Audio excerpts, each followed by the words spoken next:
చెప్పేది విను. ఇంకొకసారి మా ఇంటికి వచ్చావనుకో పోలీస్ స్టేషన్లో కంప్లైంట్ ఇస్తా. పోలీస్ స్టేషన్ ఎందుకు? మీ నాన్న పోలీసే కదా, వెళ్ళి కంప్లైంట్ ఇవ్వ ఆయనకే. 1 వీక్ అన్నావు, 2 వీక్స్ అవుతోంది, ఇంకా రాలేదా?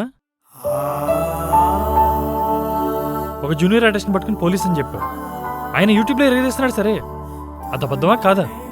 ఏంటి అబద్ధం? నువ్వు స్ట్రేంజర్వి, నా ఇన్ఫర్మేషన్ అంతా ఇచ్చేస్తానా? నన్ను నేను కాపాడుకోవడానికి చెప్పిన అబద్ధం ఏమీ కాదు. పల్లవి, నువ్వు సేఫ్టీ గురించి ఆలోచించడానికి నేను దొంగని కాదు. నీ పర్స్ పట్టుకుని పారిపోతున్నావు అని పట్టుకుందే నేను.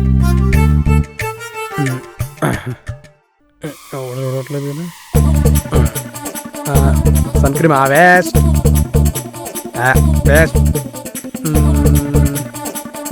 ఫోను అమితే నైట్ సిట్టింగే వదలదు.